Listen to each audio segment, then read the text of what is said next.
छोटी रसाव बिछावन तुम पर। हे कृपालु, हे दयालु, हे भक्तवत्सल, हे दीन बंधु पतित पावन, कृपा कीजिएगा। गुरु पूर्णिमा के इस पावन पर्व पर आपके चरणों में हम सभी प्रार्थना कर रहे हैं। मैं तो कृपा करने के लिए सदा तैयार हूँ। मेरा नाम ही कृपालु है, लेकिन मुझे तुमने कृपालु कब माना? जिस क्षण मुझे कृपालु मान लोगे और जिस क्षण ये विश्वास करोगे कि मैं सदा तुम्हारे साथ हूँ, मैं अपने शरणागत का कभी भी साथ नहीं छोड़ूंगा। लीला संवरण की बात सोचना भी मत। मैं अपने शरणागत जीवों के साथ सदैव रहूंगा और उनका योगक्षेम वहन करूंगा। बस इस विश्वास के साथ जब तुम मेरा चिंतन स्मरण करोगे, फिर अंतःकरण शुद्धि में कुछ समय नहीं लगेगा और मैं कृपा की वर्षा करके तुम्हें माला माल कर दूंगा। मैं तो दोनों भुजाओं को फैलाए प्रतीक्षा कर रहा हूँ। आओ आओ आओ आओ, मैं कृपा की वर्षा करना चाहता हूँ, लेकिन तुम्हारे पास टाइम नहीं है। मैं तुम्हारे मोबाइल को लगातार मिला रहा हूँ। Hello hello hello hello, my dear children, I want to congratulate you, I want to give you grace, I want to shower my grace upon you. मैं तुम्हारे ऊपर कृपा करना चाहता हूँ, तुम्हें गले लगाना चाहता हूँ। कोई सोशल डिस्टेंसिंग का रूल मेरे लिए नहीं है, लेकिन हम अपने मोबाइल में कुट कुट कुट कुट करते हुए बिजी हैं। हमारे पास टाइम नहीं है। तो ऐसे शाश्वत कर्णधार जो हमारे इटर्नल कंपेनियन हैं, जो भगवत प्राप्ति तक हमारा साथ देंगे और भगवत प्राप्ति के बाद भी हमारा साथ देंगे, ऐसा अवतार न आज तक हुआ, न होगा, न भूतो न भविष्यति। ये मैं नहीं ऐसा कह रही, ये काशी विद्वत परिषद की घोषणा है, जिन्होंने 1957 में डिक्लेयर किया था कि वो भक्ति योग रसावतार हैं। भक्ति योग रसावतार जो आज तक नहीं हुआ। तो कोई भी अवतार होगा तो वो सदा अपने शरणागत जीवों के साथ रहेगा। इस विश्वास के साथ हम उनके चरणों में प्रणाम समर्पित करते हैं, जिनका एक एक शब्द, एक एक वाक्य, एक एक प्रवचन, एक एक संकीर्तन वेद शास्त्र सम्मत है, जिनके सब ग्रंथ प्रेम रस सिद्धांत, प्रेम रस मदिरा, भक्ति शतक, सेवक सेव्य सिद्धांत, ब्रजरस माधुरी, युगल शतक, युगल रस, श्री कृष्ण द्वादशी, श्री कृष्ण त्रयोदशी, युगल माधुरी, हर ग्रंथ अगर ब्रह्म सूत्र का भाष्य कहा जाए तो ये अतिशयोक्ति न होगी। गौरांग महाप्रभु ने भागवत को ब्रह्म सूत्र का भाष्य माना है, इसलिए उन्होंने ब्रह्म सूत्र पर कोई भाष्य नहीं लिखा। किंतु महाराज जी का तो हर ग्रंथ ही भागवत का भाष्य है। हर ग्रंथ में उन्होंने केवल भागवत धर्म का ही निरूपण किया है और प्रमाण सहित। जब वे प्रमाण देते हैं, नंबर सहित कोटेशंस बोलते हैं, तो बड़े बड़े विद्वानों का माथा चकरा जाता है।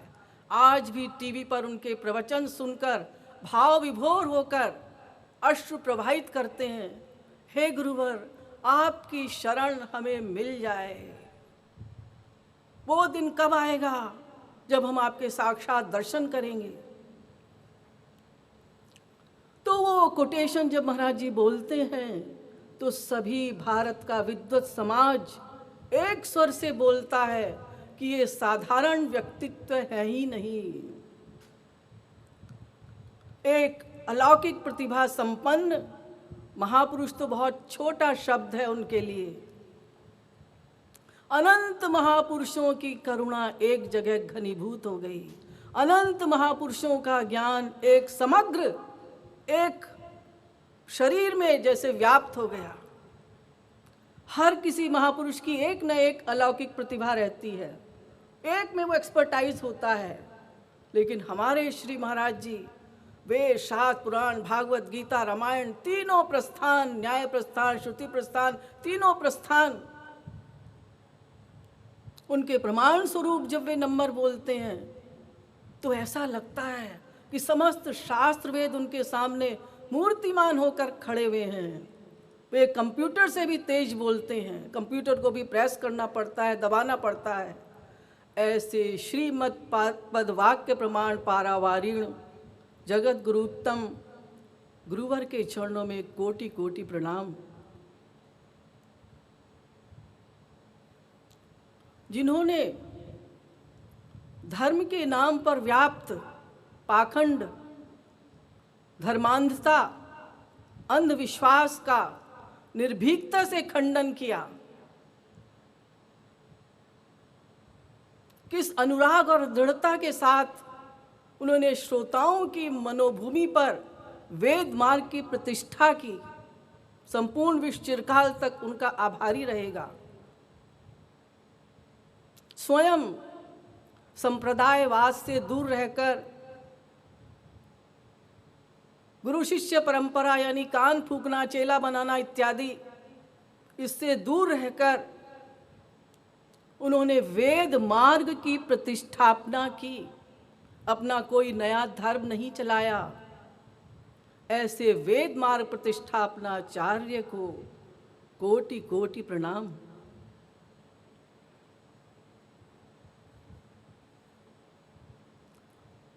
जिन्होंने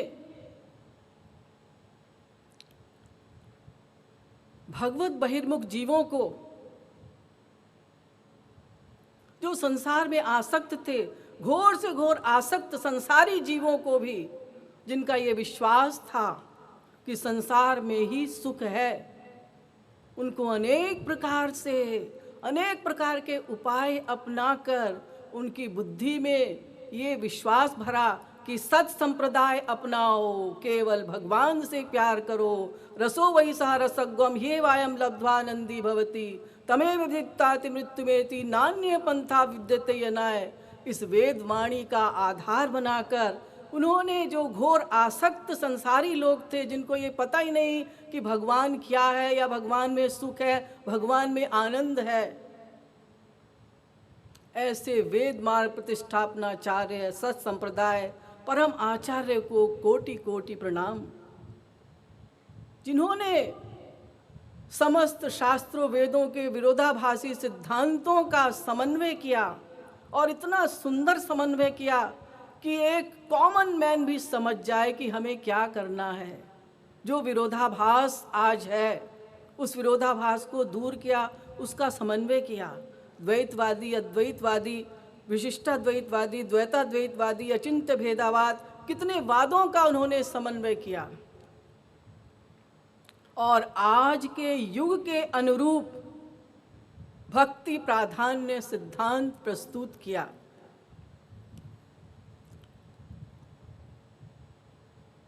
ऐसे निखिल दर्शन समन्वयाचार्य को वेदज्ञों का, शास्त्रज्ञों का, समस्त प्रचारकों का, जो उन्होंने प्रशिक्षित किए हैं प्रेम रस सिद्धांत का प्रचार करने के लिए, ऐसे निखिल दर्शन समन्वयाचार्य को सभी साधकों का, सभी प्रचारकों का, सभी धर्मानुयायियों का और सभी पंथों का, सभी संतों का इस गुरु पूर्णिमा के पावन अवसर पर कोटि कोटि प्रणाम, भक्तिपूर्ण प्रणाम। जिनके दर्शन मात्र से भक्ति रस में भर जाता था कोई भी साधक, और आज भी भर जाता है उनके प्रवचन सुनकर। ऐसा नहीं है कि उनके प्रवचन में अभी वो पावर नहीं है। वो अपनी वाणी के माध्यम से आज भी करोड़ों लोगों का मार्ग प्रतिष्ठित कर रहे हैं, मार्ग उनके हृदय में प्रतिष्ठित होकर उनका मार्गदर्शन कर रहे हैं, उनको आध्यात्मिक लाभ दे रहे हैं। उन्होंने विविध रूप धारण कर लिए हैं आज, अपने विशाल रूप में, अपने अनंत रूपों को धारण करके हर जीव के हृदय में जाकर आज भी अपनी वाणी के द्वारा उसका मार्गदर्शन कर रहे हैं। जो सदैव भक्ति रस में डूबे हुए, प्रेमानंद में निमग्न, बरबस भक्ति रस पिलाना जिनका स्वभाव रहा है,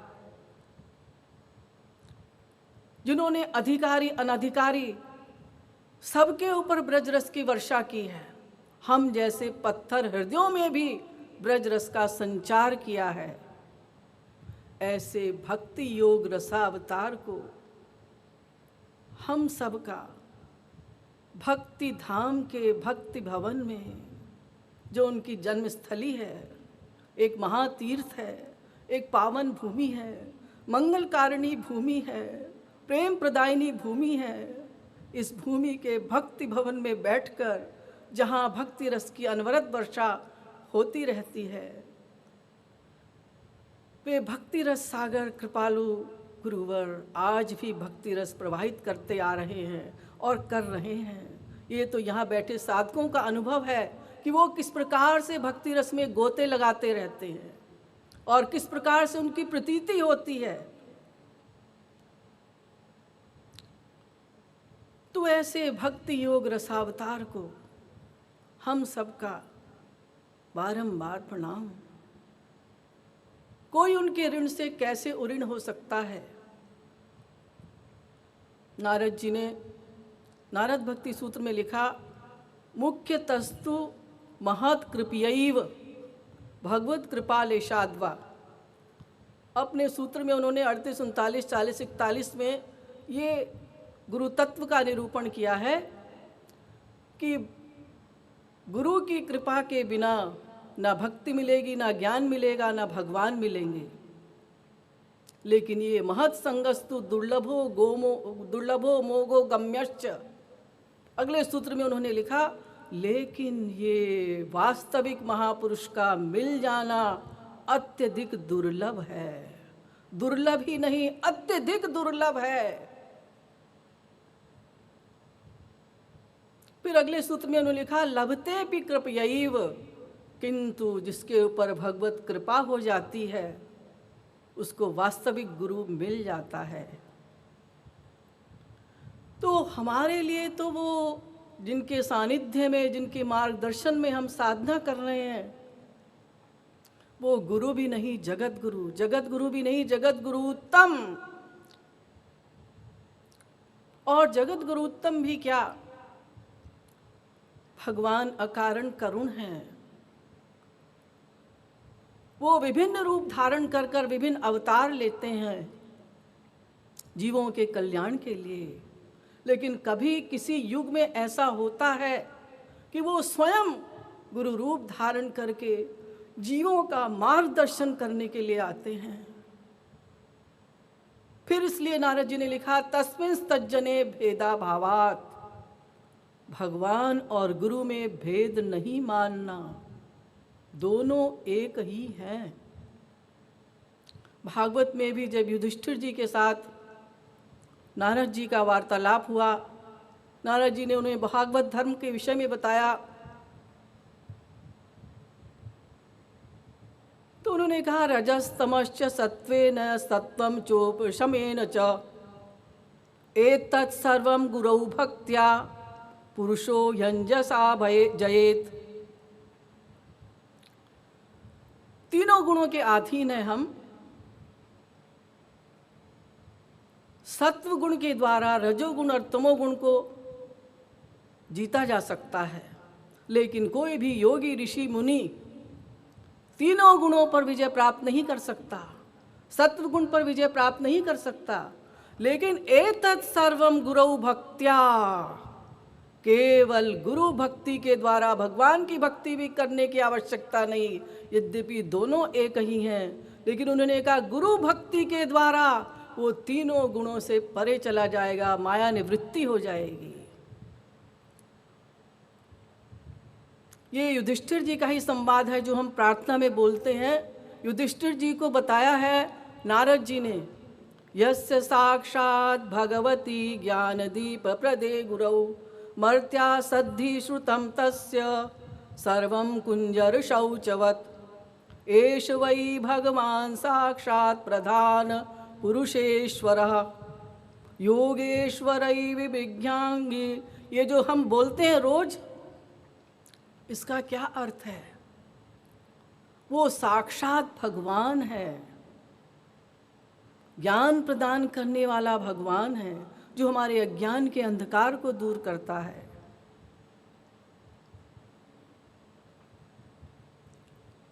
साक्षात भगवान है, बिल्कुल अंतर नहीं है। अगर उसमें मनुष्य की बुद्धि लगाओगे तो नाम अपराध हो जाएगा। जो मनुष्य की बुद्धि लगाते हैं कि हाँ वो हमारी तरह ही आए और चले गए, कहाँ चले गए? वो सदा सर्वत्र व्याप्त हैं।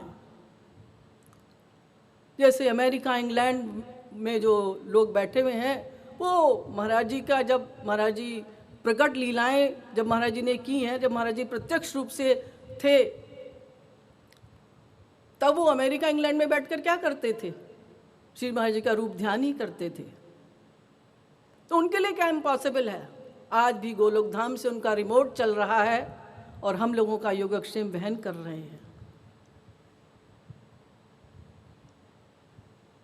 वो प्रधान यानी माया और जीव दोनों के अध्यक्ष ऐसे भगवान, जो उनका भगवत स्वरूप है। भगवान का कौन सा स्वरूप है? भगवत स्वरूप जिसको योगींद्र खोजते रहते हैं, ऐसे भगवत स्वरूप गुरु रूप में अवतरित हुए।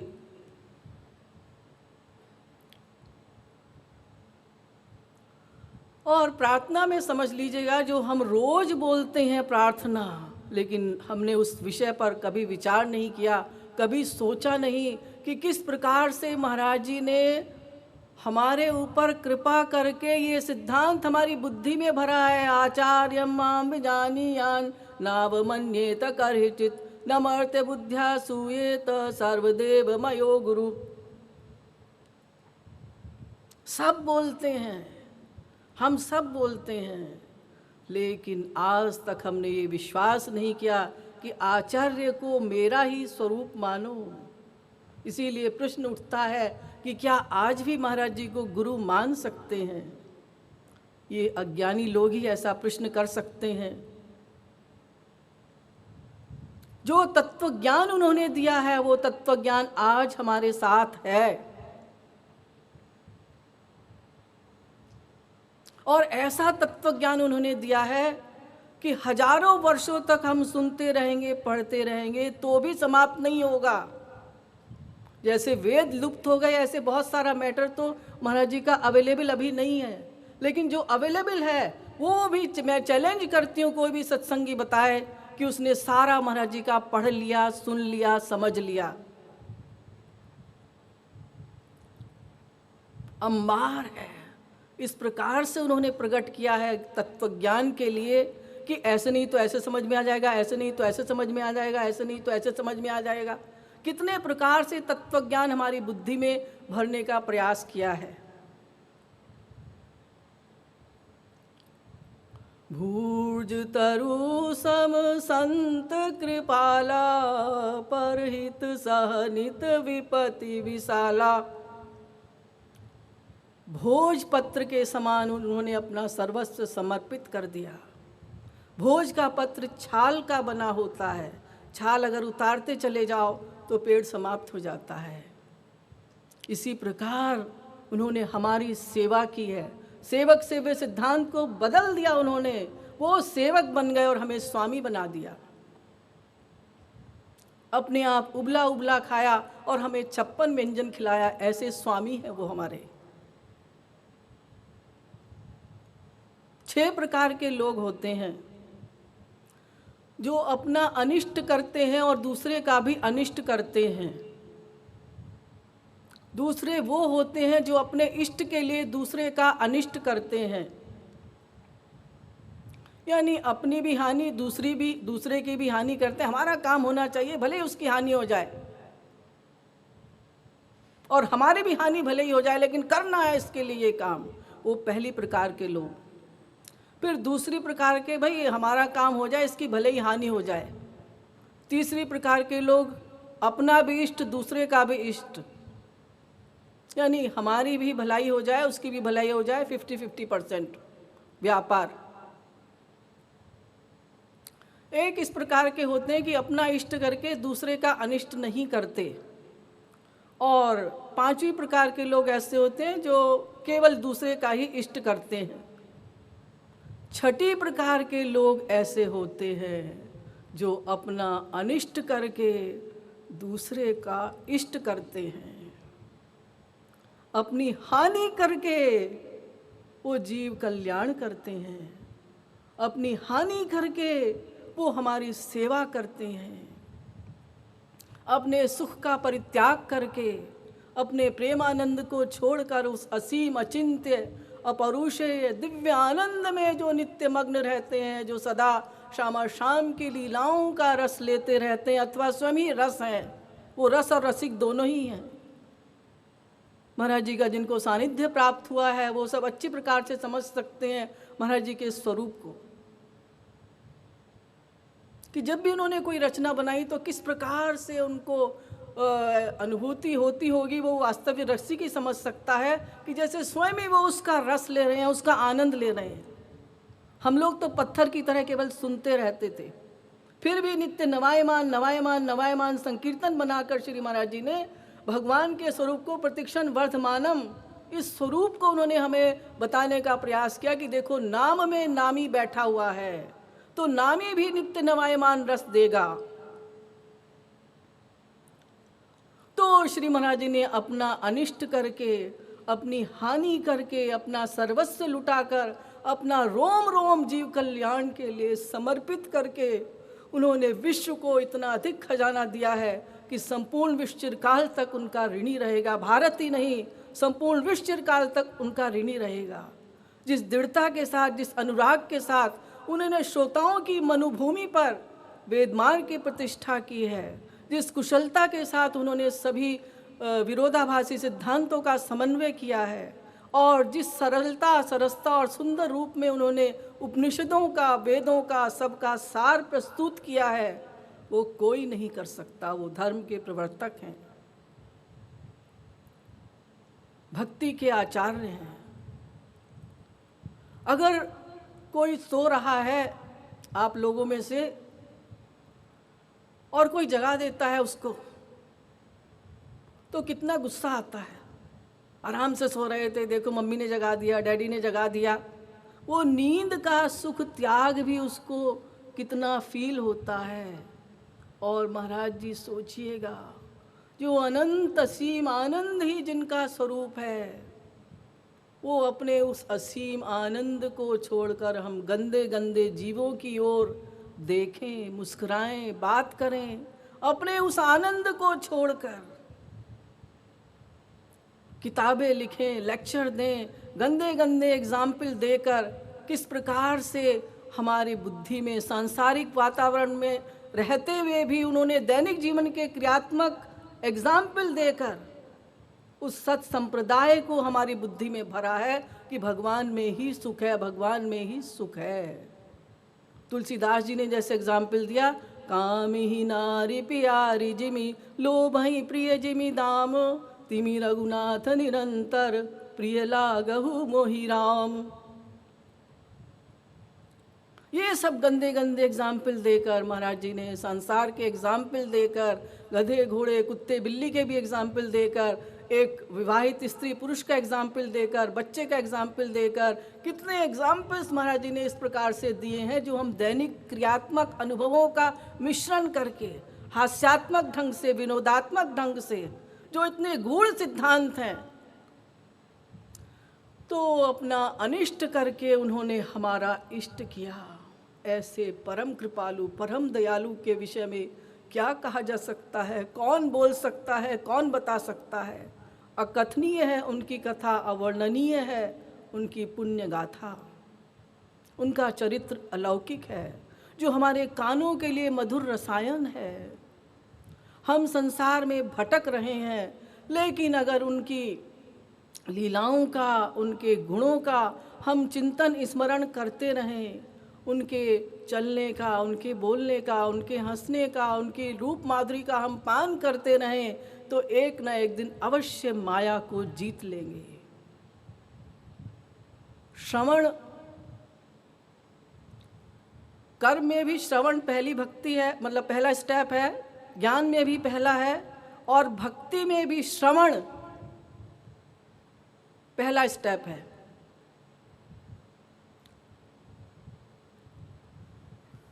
तो ये श्रवण बहुत प्रकार का होता है, लेकिन महाराज जी ने इसे 2 प्रकार का बताया। एक तत्व ज्ञान का स्मरण, यानी तत्व ज्ञान का निरूपण, जीव क्या है, ब्रह्म क्या है, माया क्या है, हम कौन है, हमारा लक्ष्य क्या है, निष्काम प्रेम क्या है, वो भक्ति क्या है, कैसे प्राप्त की जाए, ये तत्व ज्ञान।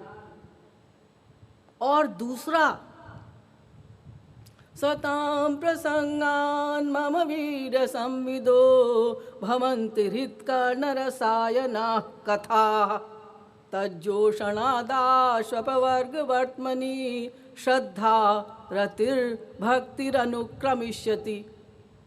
कथा का श्रवण, कथा से मेरा ये तात्पर्य नहीं है जो आजकल कथाएं होती रहती हैं। कथा से तात्पर्य है भगवान के नाम रूप लीला गुण धाम का गुणगान।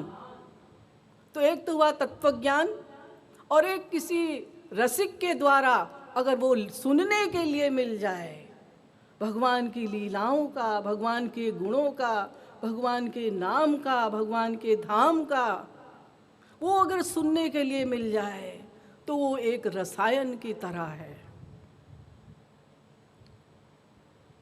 तो महाराज जी ने दोनों प्रकार का दान किया, तत्व ज्ञान देकर हमें आगे बढ़ाया, उसके बाद ये लीला कथा का भी दान किया। तव कथामृतं तप्त जीवनं कविभिरीडितं कल्मषापहं श्रवणमङ्गलं श्रीमदाततं भुवि गृह्णन्ति ते भूरिदा जनाः।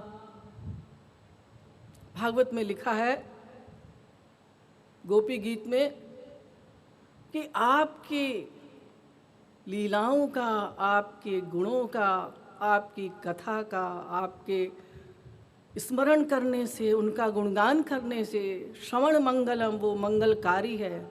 हम तापों से तपे हुए जीवों के लिए वो एक भवरोग औषधि है। तो जो इस प्रकार का दान करते हैं वो महादानी हैं। तो महाराज जी ने हमारे लेवल पर आकर तत्व ज्ञान भी दिया, और ये महारसिक के रूप में ये हमें कथा लीला श्रवण भी कराया।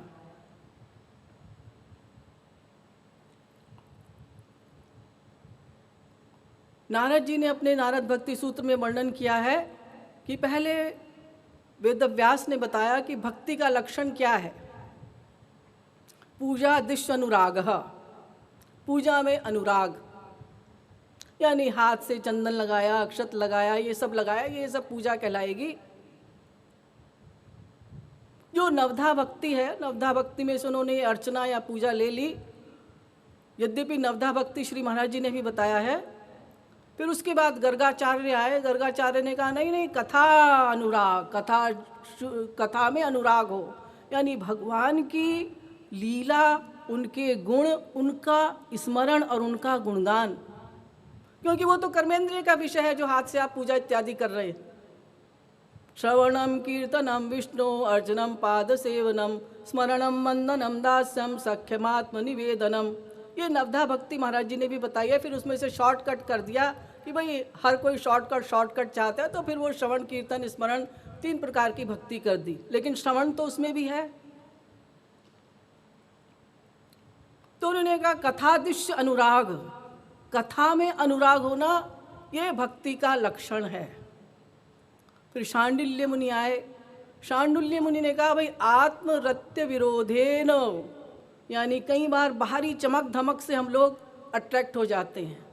किसी भी मंदिर में क्यों जाते हैं, अरे वहाँ बड़ी लाइट है, बड़ी अच्छी ड्रेस है, बड़ा अच्छा प्रसाद मिलता है। महाराज जी ने अक्सर इसको एक्सप्लेन करने के लिए वृंदावन का एग्जाम्पल दिया है। हरफूलाल सेठ का एक झूला निकलता है जो मणियों का बना हुआ है, कितने लाखों लोग वहाँ जाते हैं दर्शन के लिए। फिर अंत में नारद जी ने कहा, तद विस्मरणे परम व्याकुलता।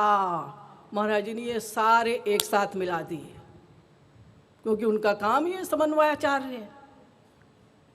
विरोधी सिद्धांत अपने आप भी कई बार विरोध की बात बोलते हैं। और कोई डीपली महाराज जी की फिलॉसफी पढ़े तो बहुत जगह ऐसा मिलेगा कि महाराज जी ने ऐसा भी कहा है, ऐसा भी कहा है, ऐसा भी कहा है, ऐसा भी कहा है, लेकिन कहीं ना कहीं उसका समाधान मिलेगा।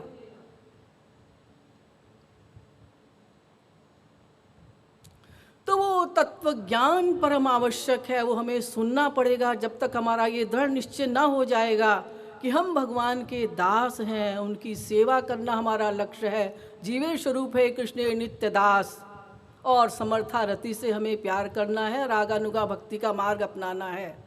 अब ये बुद्धि में बैठने में कितना समय लगेगा, यानी अभी तो पहला स्टेप ही हम लोगों ने नहीं किया।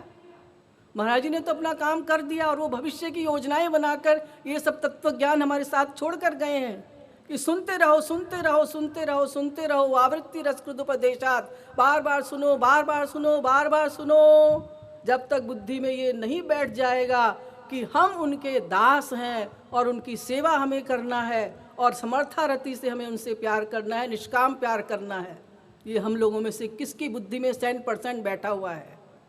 ये दृढ़ निश्चय जब तक नहीं होगा तब तक तत्व ज्ञान का हमें श्रवण करना होगा। तो फिर ये वाली बात समाप्ति हो जाती है। जो लोग पूछते हैं कि श्री महाराज जी को गुरु बना सकते हैं कि नहीं बना सकते, उन्होंने शायद श्री महाराज जी के प्रवचन पूरी तरह से नहीं सुने या श्री महाराज जी का साहित्य पूरी तरह से नहीं सुना। महाराज जी ने इन राइटिंग दिया है, लीला संवरण की बात मत सोचना, मैं शरणागत जीवों के सदैव साथ रहूंगा, उनका योगक्षेम वहन करूंगा। तो पहले तो तत्व ज्ञान श्रवण के द्वारा हमें अपना काम करना है, हमें बुद्धि में ये बात दृढ़ विश्वास हो, तब महाराज जी का जब काम होगा तो वो किसी भी रूप में आकर प्रेमदान करेंगे। तो महाराज जी ऐसे गुरु नहीं हैं जो साथ छोड़ देंगे। एक प्रवचन में कभी महाराज जी ने बोला होगा, 1988 का है, हम भी उस समय थे। अब उन्होंने कौन सी बात किस समय के लिए किसके लिए कही है वो हम लोग नहीं समझ सकते। उस समय कुछ श्रोता अवश्य ऐसे थे जो गलत गुरुओं के चक्कर में पड़े हुए थे। अब महाराज जी सामने हैं, जगत गुरु उत्तम रूप में, सारे जगत के गुरु, सारे विश्व को आलोकित करने वाले, और अज्ञानतावश वो किसी गलत गुरु के चक्कर में पड़ गए तो क्या बोलेंगे महाराज जी? यही बोलेंगे कि लिविंग गुरु के पास जाओ। ये उस समय की बात है, लेकिन आज हर साधक का ये प्रत्यक्ष अनुभव है कि महाराज जी हमारे साथ सदैव हैं। एक बार उनकी वाणी पर विश्वास करके देखिएगा, स्वयं करके देखिएगा, दूसरे की बात पर क्यों जाते हैं। किसी डॉक्टर की अगर दवाई से फायदा होता है तो दवाई खाइए, आपको फायदा होगा। तो महाराज जी ने जो साधना हमें बताई है अंतःकरण शुद्धि के लिए, और जो तत्व ज्ञान दिया है, अभी तो पहली क्लास में ही हम लोग नहीं है उस श्रवण की। इतना तत्व ज्ञान इतने रूपों में श्री महाराज जी ने दे दिया कि वो कभी भी उसका अंत नहीं हो सकता। कितना ही आप YouTube में देख लीजिएगा, कितनी पुस्तकें छाप लीजिएगा, 1000 वर्ष तो क्या, वो तो अनंत है, असीम है। अनंत पारम गंभीरम दुर्विगाह्यम समुद्रवत, जो वेद के लिए कहा गया, उसी वेद शास्त्र के ज्ञान को महाराज जी ने इस प्रकार से प्रकट किया है जैसा आज तक किसी ने नहीं किया। कोई कभी नहीं पढ़ सकता उसको, ना सुन सकता, ना समझ सकता। इसलिए अपनी खोपड़ी को संभाल कर हम अगर लाभ लेना चाहते हैं तो हम जगत गुरु कृपालु परिषद से संबद्ध होकर और आचार्य श्री के नियमों का पालन करें, उनकी वाणी का अनुसरण करें। ये उनके प्रति कृतज्ञता होगी। अनावश्यक इधर उधर की बात सुनकर उस प्रवचन में तो ऐसा कहा महाराज जी ने, उसमें तो ऐसा बोला, उसमें तो ऐसा बोला, तुम्हारा खोपड़ा खराब है। महाराज जी की वाणी को कोई समझ ले सही सही। भगवद रसिक रसिक की बातें, रसिक बिना को समझ सके ना। आप लोग देख रहे हैं 5-6 वर्ष में किस प्रकार से जगत गुरु कृपालु परिषद के कार्य आगे बढ़ते जा रहे हैं। उन्होंने सन 2002 में ही जब जगत गुरु कृपालु परिषद का गठन किया, तभी उन्होंने अपनी तीनों बेटियों को प्रेसिडेंट के रूप में नियुक्त कर दिया था। उनके मार्गदर्शन में किस प्रकार से ये आगे बढ़ रही है संस्था, कौन समझ सकता है कि ये सब उनकी योग माया शक्ति है। जब श्री कृष्ण जाने लगे तो उन्हें उद्धव से कहा, उद्धव अब मैं अपने ऐश्वर्य का विस्तार करूंगा, अपनी कीर्ति का विस्तार करूंगा, ताकि लोग उसका चिंतन करके, स्मरण करके अपना आध्यात्मिक लाभ ले सकें। वही ऐश्वर्य श्री के स्वामी विरक्तों के शिरोमणि हमारे परम प्रिय महाराज जी की कीर्ति का विस्तार हो रहा है। दिनों दिन दिन दूनी रात चौगनी उन्नति के साथ में जगत गुरु कृपालु परिषद के सब कार्य आगे बढ़ते जा रहे हैं। और हमारी बड़ी दीदी, छोटी दीदी, मझली दीदी, जो ये जगत गुरु कृपालु परिषद की अध्यक्षाएं हैं, वो केवल मुस्कुराकर यही कहते हैं कि वो अपने काम स्वयं करा रहे हैं, हम करने वाले कोई नहीं है। आज प्रत्यक्ष आप लोग देख रहे हैं किस प्रकार से उन्नति हो रही है, कितनी सारे हॉस्पिटल की प्रोग्रेस हुई है, किस प्रकार से लोक कल्याणकारी योजनाएं सारी चल रही हैं। ये महाराज जी को पता था। भविष्य की सुनिश्चित योजनाएं उन्होंने कर ली थी कि गुरु सेवा किस प्रकार से प्राप्त होगी। तो तद्विद्धि प्रणिपातेन परिप्रश्नेन सेवया उपदेक्षन्ति ते ज्ञानम ज्ञानिनस्तत्वदर्शिनः। वो जो इसमें कहा गया गीता के श्लोक में, उसी स्पीच में ये महाराज जी ने बताया, गुरु की सेवा, तो गुरु की सेवा ये अनंत रूपों में हमें प्राप्त है। लोक कल्याणकारी योजनाओं से हम जुड़े, ये उनके लिए प्राप्त है। तो गुरु पूर्णिमा महोत्सव पर हर वर्ष यहाँ पर हजारों साधक आते हैं, खचाखच भरा रहता है, लंबी लंबी लाइनें लगी रहती हैं। महाराज जी का स्मरण करते हुए, चिंतन करते हुए वो सब अपना समय बिताते हैं। कोई उनकी याद में खोया रहता है, कोई गाता रहता है, जय हो मेरे गुरुवर, जय हो मेरे गिरिधर, और कोई गाता है बलिहारी है। अनेक प्रकार से उनका गुणगान करते हुए चारों ओर नजर आते हैं। पीली राधे श्यामी ओढ़े हुए विश्व बंधुत्व का साक्षात रूप नजर आता है। अनेक जाति, अनेक संप्रदाय, अनेक धर्म के लोग, क्योंकि महाराज जी का जो सिद्धांत है उसका नाम है कृपालु भक्ति योग तत्व दर्शन। महाराज जी से पूछा गया कि महाराज जी आपकी जो फिलॉसफी है इसका क्या नाम दिया जाए, तो महाराज जी ने कहा कृपालु भक्ति योग तत्व दर्शन। महाराज जी का जितना भी सिद्धांत है, महाराज जी के द्वारा जो उद्भूत ज्ञान है, वो कृपालु भक्ति योग तत्व दर्शन के नाम से जाना जाता है और भविष्य में जाना जाएगा। हजारों विद्यार्थी रिसर्च करेंगे, गागर में सागर है, हर पद में, हर संकीर्तन में, हर पुस्तक में। वो आपसे प्रार्थना करेंगे, क्या आपने महाराज जी के दर्शन किए हैं? आप बता सकते हैं? उनके बारे में कुछ बताइएगा। ऐसे लालसा से, जिज्ञासा से लोग आपके पास आएंगे। तो ये कृपालु भक्ति योग तत्व दर्शन जो महाराज जी का है, ये देश की सीमा से परे है, काल की सीमा से परे है, सनातन है, सभी जाति, सभी संप्रदाय, सभी धर्मों के लोगों के लिए है, और ये सदा सदा मार्गदर्शन करता रहेगा। ऐसा नहीं कि आज जो सिद्धांत है कल वो समाप्त हो जाएगा, क्योंकि महाराज जी ने अपना कोई संप्रदाय, कोई धर्म नहीं चलाया, शास्त्रों वेदों के आधार पर हमें आगे बढ़ाया है। शास्त्रों वेदों को सिद्धांत के जैसे वेद अनादि हैं, सनातन है, ऐसे महाराज जी का ये कृपालु भक्ति योग तत्व दर्शन भी सनातन है। ये सिद्धांत सदा सदा चलते रहेंगे। भविष्य में आने वाले लोग याद करेंगे कि किस प्रकार से कोई एक अनेक प्रकार से ये वेदों शास्त्रों के ज्ञान को प्रकट कर सकता है। केवल प्रवचन में ही नहीं, संकीर्तन में भी तत्व ज्ञान कूट कूट कर श्री महाराज जी ने भर दिया। तत्व ज्ञान भी है और उसमें कथा श्रवण भी है। तो हर वर्ष ये यहाँ पर हजारों लोग आते हैं। कृपालु भक्ति योग तत्व दर्शन जो श्री महाराज जी का सिद्धांत है उसको फॉलो करते हुए, उन सिद्धांतों का पालन करते हुए भक्ति धाम में एक लालसा से, ये हमारे गुरु की जन्म स्थली है, ये हमारे गुरु का जन्म स्थान है। आज वो अपने घर बैठकर बहुत अधिक व्याकुल हैं। इस बार गुरु पूर्णिमा पर भक्ति धाम हम नहीं जा पाए। इस बार गुरु पूर्णिमा पर भक्ति धाम, जो हमारे गुरु का ही धाम है, जो हमारे गुरु का ही स्वरूप है, भगवान के नाम रूप लीला गुण धाम में वो समाहित है। यहाँ कुछ भी साधारण नहीं है। यहाँ के कण कण में महाराज जी की अनंत स्मृतियाँ अंकित हैं। यहाँ के वृक्ष, यहाँ के लताएं, यहाँ के पेड़ सब उनका गुणगान करते हैं, उनका ही रूप दृष्टिगोचर होते हैं। तिल भर की भी जगह ऐसी नहीं है जहाँ महाराज जी की मधुर स्मृतियाँ अंकित ना हो। ऐसी पवित्र भूमि को कोटि कोटि प्रणाम। शत शत नमन मेरे भक्ति धाम, तू ही भक्त, तू ही भक्ति, तू ही भगवान। यहाँ का कुछ भी साधारण नहीं है। यहाँ का पृथ्वी, जल, तेज, वायु, आकाश कुछ भी साधारण नहीं है। ये हमारे गुरु की जन्म स्थली है, ये वो दिव्य धाम है। यहाँ की अनुरागमयी भूमि में एक दिव्य उन्माद भरा हुआ है, एक नशा भरा हुआ है। यहाँ आते ही युगल प्रेम की कामना प्रबल हो जाती है।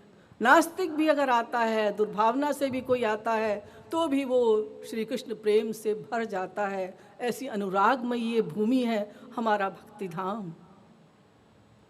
तो आज हजारों लोग श्री महाराज जी के भक्ति धाम में आने के लिए, गुरु धाम में आने के लिए लालायित हो रहे हैं, परेशान हो रहे हैं, व्याकुल हैं। लेकिन परेशान होने की कोई बात नहीं है। कोरोना काल में जगह जगह बैरियर लगे हुए हैं, जीवन रुक गया है, ठहर गया है, चारों ओर तूफान है, आंधी है, पुलिस के बैरियर्स हैं और जगह जगह इस प्रकार से रोका जा रहा है, मत जाओ मत जाओ मत जाओ, जा नहीं सकते, पास लो, अनेक प्रकार के कायदे कानून हैं। लेकिन घबराने की कोई बात नहीं है।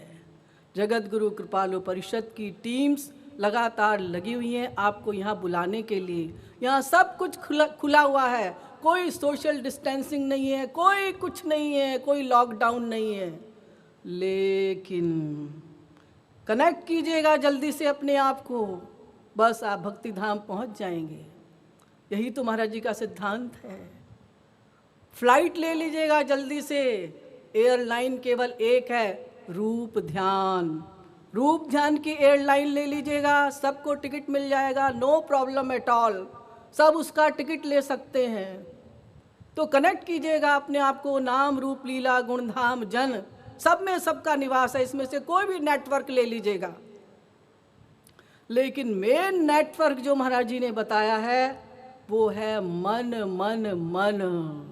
बाल भर का भी अंतर ना रह जाए। यदा ये वैश एतस्मिन्नु धर्मांतरं कुरुते अत तस्य भयं भवति। बाल भर का भी अंतर ना रह जाए। मन को कनेक्ट कीजिएगा। 1 करोड़ की भी मशीन है, अगर तार ठीक जगह कनेक्ट नहीं होगा तो काम नहीं करेगा। तो ये जगत गुरु कृपालु परिषद की JKP कनेक्ट की और उसकी ऑडियो वीडियो टीम, वो दीदी के इंस्पिरेशन से जो तीनों दीदी महाराज जी की बेटियां गुरु भक्ति का आदर्श प्रस्तुत कर रही हैं, गुरु सेवा का आदर्श प्रस्तुत कर रही हैं, किस प्रकार से लोगों को कनेक्ट कर रही हैं। उन्होंने कहा महाराज जी के प्रियजनों को भक्ति धाम के दर्शन कराते रहो, उनको कुछ राहत मिल जाएगी। उन्होंने उनको निर्देश दिया कि यहाँ से लाइव ब्रॉडकास्ट करते रहो, ताकि उनको ये फील ना हो कि हम भक्ति धाम में नहीं हैं। तो हाँ, अपने मन को कनेक्ट कीजिएगा, चेक कर लीजिएगा अपने आप को कि आपका मन कनेक्ट हुआ है कि नहीं हुआ है। आपका मोबाइल कनेक्ट हो सकता है और आपका लैपटॉप कनेक्ट हो सकता है, टीवी कनेक्ट हो सकता है, आप भक्ति धाम देख सकते हैं। लेकिन मन के कनेक्शन के बिना 0/100। हाँ, तो अब बस भक्ति धाम चलिएगा। भक्ति धाम की यात्रा प्रारंभ होने वाली है। ये वर्चुअल है लेकिन स्पिरिचुअल है। आपको वर्चुअल लग रहा है लेकिन ये रियल है। अनरियल कुछ भी नहीं है यहाँ पर। हाँ, तो आप बैठ गए, बस में बैठे, ट्रेन में बैठे, ये भक्ति धाम इलाहाबाद से 60 किलोमीटर की दूरी पर एक हरा भरा गांव, खेतों खलियानों से युक्त मनगढ़ एक छोटा सा गांव था, जो आज विश्व के मानचित्र पर भक्ति धाम के नाम से प्रसिद्ध हो गया है। आप ट्रेन में बैठ गए, बस में बैठ गए या फ्लाइट आपने ले ली, रूप ध्यान वाली बस ये ध्यान रखिएगा, आप चल रहे हैं, बस कल्पना कीजिए आप बैठ गए, अरे अब आने ही वाला है, एक लालसा है, एक उमंग है, एक उत्साह है, कब हम दर्शन करेंगे भक्ति धाम के, कब हम पहुँचेंगे अपने गुरु के स्थान में, जहाँ कण कण में उनका वास है, जहाँ उनकी नित्य निवास स्थली है। वो एक क्षण के लिए भी यहाँ छोड़कर नहीं जाते मनगढ़। उस धाम के हम कब दर्शन करेंगे, वो लालसा है। और आप अब भक्ति धाम के गेट पर आकर खड़े हो गए। वहाँ जैसे ही आपने गेट को देखा, ये जगत गुरु परंपरा, ऋषियों की परंपरा, भारतीय धर्म संस्कृति को उजागर करने वाला एक हमें भक्ति का संदेश दे रहा है। उसने अभिनंदन किया भक्ति रस में डूबने के लिए। कोरोना का रोना खत्म हो गया और यहाँ रोना प्रारंभ हो गया। कोरोना का रोना छोड़ दिया गेट के बाहर ही, लेकिन यहाँ भी रोना सिखाया जाएगा। रोना पड़ेगा भगवान से मिलने के लिए, बस यही उपदेश। देखा आपने जैसे ही आगे बढ़े, वहाँ के हरे भरे अशोक के वृक्ष, उन्होंने आपका मार्गदर्शन किया, चलो भक्ति मंदिर जल्दी से चलो। वहाँ से आवाज़ आती है, तदश्म सारं हृदयं वतेदं यद्गृह्यमानैर् हरिनाम ध्येयहि न विक्रियेताथ यदा विकारो नेत्रे जलम गात्र रुहेषु हर्ष। भागवत का ये श्लोक आपको सुनाई दिया। आद्यागमद यदि श्रवत सहस्रणी भी रुति भी। फिर वेदवाणी सुनाई दी महाराज जी की, रोना पड़ेगा ऋग्वेद। फिर भागवत से बोला, कथम बिना रोमहर्षम द्रवता वा चेतसा बिना। फिर गौरांग महाप्रभु का नयनम गलदर्शु धारया वदनम गदगद रुद्धया गिरा पुलकै निचितम बपु कदा तव नाम ग्रहणे भविष्यति। तो कोरोना का रोना छोड़कर आपने अब भगवान के लिए आंसू बहाना शुरू कर दिया। आपके पीछे पीछे कुछ साधु सन्यासी भी चले, जो उन्होंने कहा, अरे भगवान के लिए रोना वोना क्या, सोहम सोहम सोहम। उनको पता ही नहीं लगा कब वो दासोहम में परिवर्तित हो गया। पता ही नहीं लगा ऐसी है ये भूमि। थोड़ा और आगे चले, फिर उन्होंने सा लगा दिया, फिर दास सुनाई दिया उनको, दास दासोहम।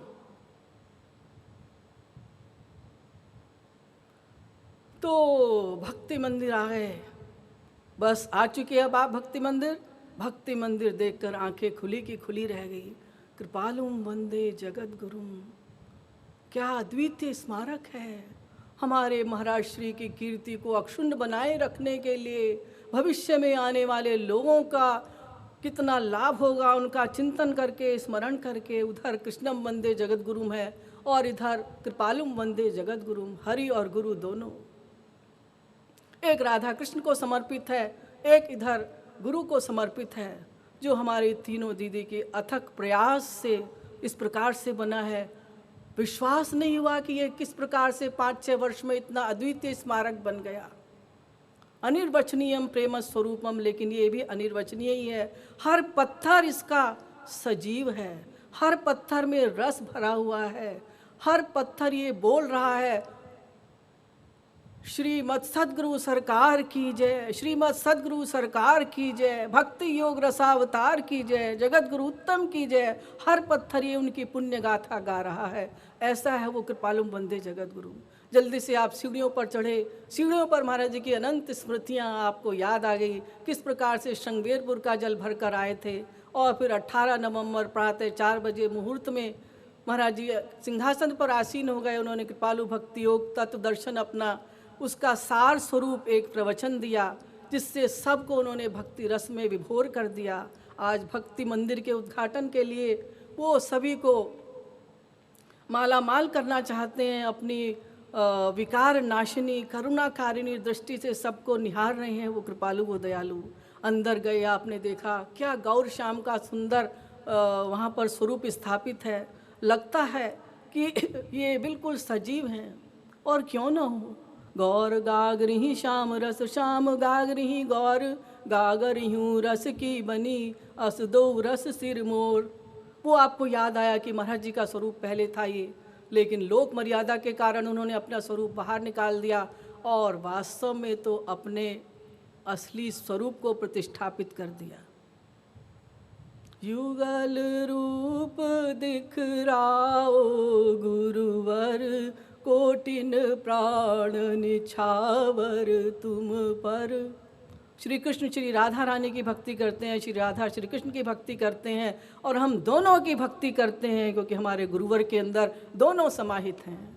और अनंत यादें लिए हुए भक्ति मंदिर में आप खड़े हुए हैं, महाराज जी की यादों में खोए हुए हैं। कितना महाराज जी ने प्रवचन दिया है, किस प्रकार से कीर्तन कराते हुए, परिक्रमा कराते हुए भक्तों को गिराना, हंसाना, किस प्रकार से वो व्हील चेयर पर चलते चलते आते थे, ये सब आपके मस्तिष्क में उभर आई। भक्ति मंदिर के पीछे ही भक्ति महल है, जो श्री महाराज जी की नित्य निवास स्थली है। वहाँ आप पहुँच गए और सामने भक्ति कुंज, जहाँ वो नित्य उनको घूमते थे और किस प्रकार से वहाँ उन्होंने भक्तों को रस दिया है। वहीं भक्ति गंगा उनकी याद दिलाती है, उनके चरणों को धोवन है, और किस प्रकार से वो हमारे अंतःकरण की शुद्धि का एक साधन है। और आगे चलिएगा भक्ति धाम की यात्रा। यद्यपि ये अनंत है, अनंत, और समय कह रहा है कि मैं जल्दी ही बंद कर दूं, लेकिन 5 मिनट का समय और लूँगी, क्योंकि जो भक्ति धाम की मेन स्थली है, अब वहाँ हम लोग चलते हैं। आगे यद्यपि हॉस्पिटल वगैरह भी है, वो सब आप फेसबुक वगैरह में देख सकते हैं। अब जो साधना भवन ट्रस्ट है, उसमें महाराज जी का भक्ति योग रसावतार का रूप प्रकट हुआ है। उसका इतिहास करुणा का इतिहास है, आंसुओं का इतिहास है। वहाँ की दीवारें रस से भीगी हुई हैं, अनवरत महासंकीर्तन की वर्षा हुई है। किस प्रकार से साधकों ने रो रो कर करुण क्रंदन करते हुए संकीर्तन किया है, और महाराज जी सदैव अक्सर भावस्थ अवस्था में ही रहे हैं उस साधना भवन में। जो महाभाव की स्थिति है महाराज जी की, वो देखने के लिए वहाँ अक्सर मिली है। हरे राम संकीर्तन से, हरे राम महामंत्र के संकीर्तन से महाराज जी स्वयं मृदंग बजाकर संकीर्तन प्रारंभ करते और जल्दी ही भावस्थ अवस्था में आ जाते। एवं व्रतः स्वप्रिय नाम कीर्त्या जाता अनुरागो द्रुत चित्त उच्चैः हसत यथोरोदितिरौति गायत्युन्मादमन् नित्यति लोक बाह्य।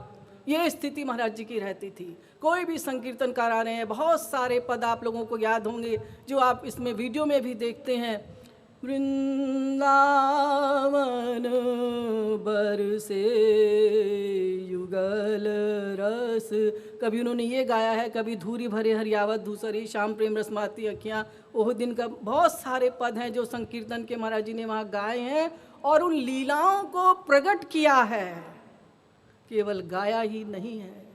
भक्ति धाम ऐसी पवित्र भूमि है कि उसमें वो सारी लीलाएं समाहित हैं उसके अंदर। थोड़ा थोड़ा तत्व ज्ञान भी महाराज जी ने दिया है, लेकिन जो ही मैंने बताया कि श्रवण के 2 रूप हैं। लीला कथा का श्रवण ज़्यादा किया है महाराज जी ने उस हॉल में, और उसके बाद फिर जब सत्संग भवन बना तो सत्संग भवन ने अब थोड़ा थोड़ा महाराज जी ने वेद मार्ग प्रतिष्ठापनाचार्य वो वाला स्वरूप उनका समझ में आया, और फिर निखिल दर्शन समन्वयाचार्य, और समय के अनुसार जब तार्किक बुद्धि हो गई, वेद मार्ग प्रतिष्ठापनाचार्य, सत संप्रदाय परम आचार्य, और श्रीमद् पदवाक्य प्रमाण पारावारीण वाला रूप महाराज जी ने सत्संग भवन में प्रकट किया। क्योंकि उस समय देश काल परिस्थिति के अनुसार लोग बुद्धि लगाने लगे थे, ये जगत गुरुत्तम है भी कि नहीं, ये नंबर तो बोलते नहीं। ऐसे नंबरों की झड़ी लगा दी कि लोग पुस्तक मिलाकर देखने लगे। बड़े से बड़े विद्वान, अरे ये तो वही नंबर है, ये तो वही नंबर है, ये तो वही नंबर है, ये तो वही नंबर है। तो यहाँ महाराज जी को अब तत्वज्ञान, क्योंकि लोगों को डाउट होने लगा, तार्किक बुद्धि हो गई, तो फिर महाराज जी ने अब तत्वज्ञान देना प्रारंभ किया। और टीवी के भी बहुत सारे चैनलों ने महाराज जी से अनुग्रह किया, प्रेमाग्रह किया कि किसी भी प्रकार से आपका प्रवचन हमारे टीवी में आ जाए। तो अब महाराज जी का ये श्रीमद् पदवाक्य प्रमाण पारावारीण वाला रूप प्रकट हुआ। उसी में निखिल दर्शन समन्वयाचार्य का ये सारे जो रूप हैं वो महाराज जी के प्रकट हुए। तभी वहाँ पर ब्रह्म जी माया की सीरीज़, और फिर मैं कौन मेरा कौन की सीरीज़, बहुत सारी सीरीज़ हुई जो वैसे तो खोपड़ा भंजन करने वाली हैं, लेकिन वो विद्वानों के लिए एक खजाना है, तार्किकों के लिए एक खजाना है। तो ऐसी ये भूमि है, तो ऐसी पावन भूमि को, भक्ति धाम को शत नमन, जहाँ जगत गुरुत्तम ने, हमारे प्रिय गुरुवर ने, यानी भक्ति महादेवी का अवतार, भक्ति का साक्षात अवतार, भक्ति का स्वरूप, भक्ति योग रसावतार, जगत गुरुत्तम का अवतार हुआ। उन्होंने अपनी से लीला स्थली भी बनाया, जन्म स्थली भी बनाया, और लौकिक नियम के अनुसार उनकी संवरण स्थली भी यही रही। तो ऐसी पावन भूमि को, मंगलकारिणी भूमि को कोटि कोटि प्रणाम, जहाँ के कण कण में श्री महाराज जी की यादें समाई हुई हैं, उनकी अनंत यादें हैं, जहाँ सारे वेद शास्त्र मूर्तिमान होकर स्थापित हैं, सारे वेद शास्त्र इस भूमि में रहते हैं।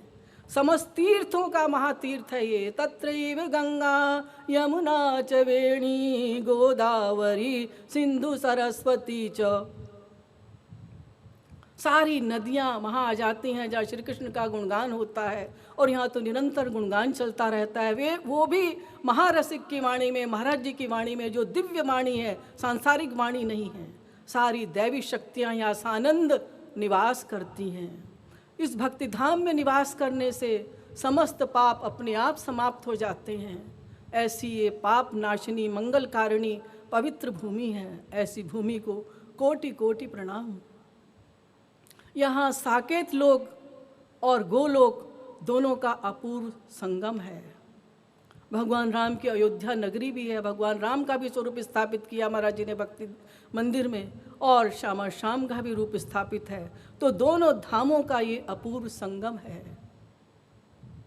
ऐसी भूमि, उसके विषय में क्या कहा जाए। सब धामन वारो वृंदावन पे, और वृंदावन हूँ गुरु धाम पे वारो। जो गुरु के पद प्रीति जुरी, तो भजो चलो आवे गो ब्रह्म विचारो। औरन के गुरु हो या न हो, गुरु मेरो कृपालु सुभाग हमारो। औरन के गुरु हो या न हो, गुरु मेरो कृपालु सुभाग हमारो। तो भाई अनंत गाथा है, अनंत उसकी गुणगान है।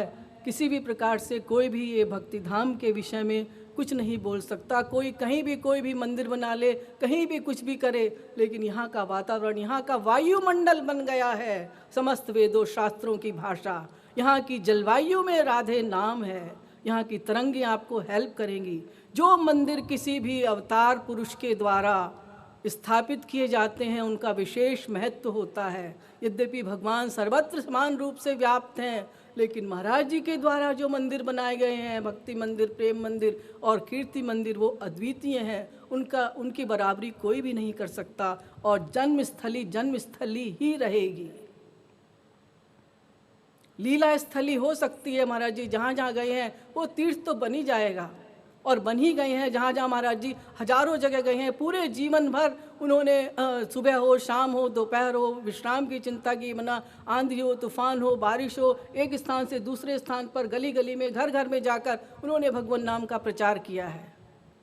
तो बहुत जगह श्री महाराज जी गए हैं। कहीं कोई भी मंदिर बन जाए, ठीक है, किसी भक्त की भावना है, लेकिन भक्ति मंदिर जैसा और भक्ति धाम जैसा कोई भी स्थान नहीं है। शत शत नमन मेरे भक्ति धाम, तू ही भक्त, तू ही भक्ति, तू ही भगवान। बस इन्हीं शब्दों के साथ मैं अपनी वाणी को विराम देती हूँ, और मुझे आशा है कि जो लोग लाइव सुन रहे हैं जेकेपी कनेक्ट के द्वारा, वो अवश्य भक्ति धाम पहुँच गए होंगे। तो आप भक्ति धाम में पहुँचकर श्री महाराज जी के चरणों में प्रणाम समर्पित कीजिएगा, और उनसे प्रार्थना कीजिए कि अब कोरोना का रोना छोड़कर हमें रोना सिखा दीजिएगा। वह दिन कब आए गोविंद राधे, जब हरि नाम लेके आंसू बहा दे। बस आंसू निरंतर प्रवाहित करते रहो। असंख्य संकीर्तन में महाराज जी ने ये सिद्धांत हम लोगों को बताया है। शॉर्टकट है ये भगवान से मिलने का। तो गुरु पूर्णिमा पर्व पर हम सब ये संकल्प करें, हम केवल और केवल महाराज जी के सिद्धांत का ही श्रवण करेंगे, उनको अपने हृदय में प्रतिष्ठापित कर लेंगे। हमारे लिए वही हमारे संरक्षक हैं, वही हमारे मार्गदर्शक हैं, वो हमारे सनातन पथ प्रदर्शक हैं। वो हमारा हाथ नहीं छोड़ेंगे। क्या हमने कृपालु को निष्ठुर समझ लिया? वो कृपा अवतार है। कृपा कृपा कृपा ही करना उनका काम है। आज भी वो हमें देख रहे हैं, हम किस प्रकार से उनके सिद्धांतों का अनुसरण कर रहे हैं। तो ये एप्लीकेशन का युग है। एप्लीकेशन बहुत सारे बन रहे हैं, और जेकेपी लिटरेचर का भी एक एप्लीकेशन जल्दी ही बनने वाला है, जो कि आप मोबाइल में देख सकेंगे। उसका नाम है JKBT, जगत गुरु कृपालु भक्तियोग तत्व दर्शन। लेकिन एप्लीकेशन हमें अपनी लाइफ में करना है। महाराज जी के सिद्धांतों का एप्लीकेशन अपनी लाइफ में हमने नहीं किया। बस उनके चरणों में यही प्रार्थना है कि हम निरंतर उनकी सेवा करते रहें, देवताओं की आयु भी हमें प्राप्त होती रहे और हम निष्काम भाव से उनकी सेवा करते रहें, तो भी उनके ऋण से कभी भी उऋण नहीं हो पाएंगे। बस इतना उनके चरणों में विनम्र निवेदन है कि हम सदा सदा उनका स्मरण करते हुए उनका आभार मानते रहें कि हे गुरुवर, हम तो आभार मानना भी नहीं जानते। हे हमारे परम आराध्य, हे दीन वत्सल, भक्त वत्सल, ऐसी कृपा कीजिएगा कि हम निरंतर आपका स्मरण करते रहें, आपकी वाणी का श्रवण करते रहें और आपके सिद्धांतों का एप्लीकेशन करते रहें अपनी लाइफ में। हरि अनंत, हरि कथा अनंता, वो वाणी को यहीं विराम देना पड़ेगा, क्योंकि महाराज जी की लीला कथा ऐसी है, सुनते रहो सुनते रहो सुनते रहो, कभी तृप्ति नहीं होगी। यही उनके भक्ति योग और रसावतार को प्रमाणित करता है। जब यहाँ पर टीवी में कोई भी महाराज जी का प्रवचन आए या महाराज जी की लीलाएं लगाई जाएं, तो जैसे ही आधा घंटा होता है, हाँ ये बंद हो गया। तो उनकी कथा श्रवण इस प्रकार से है, उनकी पुण्य गाथा, उनकी कीर्ति इस प्रकार से है कि सहस्रों युगों तक, सहस्रों मुख से अगर हम उसका गुणगान करते रहें तो भी वो कभी पूरा नहीं होगा और हमारी कभी तृप्ति नहीं होगी। प्यास तृप्ति, प्यास तृप्ति, प्यास तृप्ति वो बढ़ती ही जाएगी और वो प्यास बढ़नी भी चाहिए। यह प्यास बढ़ाना ही हमारा लक्ष्य है। श्रीमद् सद्गुरु सरकार की, प्यारी प्यारी अम्मा की जय जय श्री राधे, जय जय श्री राधे, जय जय श्री राधे।